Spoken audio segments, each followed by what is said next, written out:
আসসালামু আলাইকুম, সবাই কেমন আছো আপুরা? আলহামদুলিল্লাহ ভালো আছি আমি। আজকে আপু একটা কলি সালোয়ার কাটিং করব। এটাও ওয়ার্ডারি ছিল। তো দেখো এখানে থ্রি পিসের যে মানে পিসটা, সেখানে অনেক পরিমাণ কাপড় ছিল, প্রায় 2.5 গজের মতো।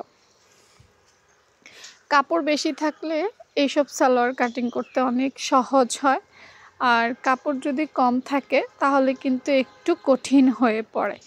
আজকে যার জন্য বানাবো তার হচ্ছে 48 সাইজ, ঠিক আছে? তো 48 সাইজ কিন্তু হিউজ মোটা, এটা আমরা হিউজ বলতে মানে মোটা আর কি। তো এইসব সাইজের আপুদের জন্য আমাদের কলি দিতেই হবে, কেননা এই কাপড়টার পানা 2 হাতও না। বাজারে যে 2 হাত বলে বিক্রি করে এই পানাগুলো কিন্তু 2 হাতও না। তো এই জন্য কলি দিতে হবে।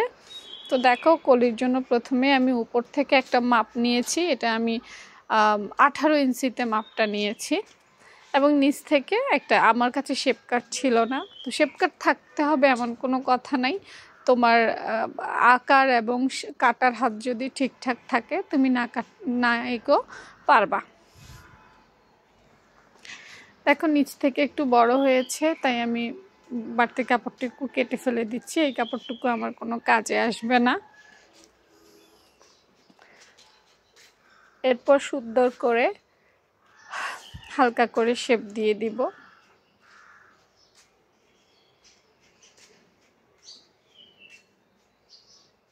দেখতে পাচ্ছ আপু, শেপ দিয়ে দিলাম। আর এখন শুধু কলির অংশ, কলিটা কেটে নিলেই হয়ে যাবে। কলির কোনো নির্দিষ্ট মাপ নেই। অনেক আপুই আমাকে এই প্রশ্নটা করেছে, আপু কলি কতটুকু কাটবো? দেখো আমি সাধারণত 6 ইঞ্চি কলি কাটি বা 7 ইঞ্চি কাটি, মানে এটা ফিক্সড কোনো বিষয় না। কাস্টমার যদি আমাকে বলে যে ছোট করে কলি দিয়েন, ছোট করে দেই। কাস্টমার যদি বলে বড় করে কলি দিয়েন, তাহলে একটু বড় করে দেই, এটাই আর কিছু না।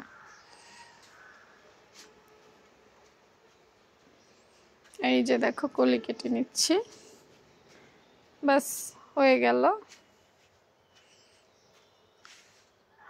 এটা বোধহয় লম্বায় 7 ইঞ্চি হয়েছে, এমন হইতে পারে, আইডিয়া করে করলাম। আর এখানে কলিটা বসবে, ব্যাস। আর আরেকটা জিনিস একটু দেখাই, কলিটা আমি সেলাই করে দেখাবো, তারপরেও একটু এঁকে দেখাইলে আবার আপুরা একটু সহজে বুঝবে। কলিটা এইভাবে সেলাই হয়, হ্যাঁ, ওটা কিন্তু এই রাউন্ড করে দিতে হবে, নাহলে পরে মজা পাবে না। অনেকেই এইভাবে উপর দিকে সেলাইটা দেয়, যার কারণে কিন্তু উপরের অংশটা গুছ ধরে থাকে। তো কেমন লাগলো? যারা এখন আপুর পেজ ফলো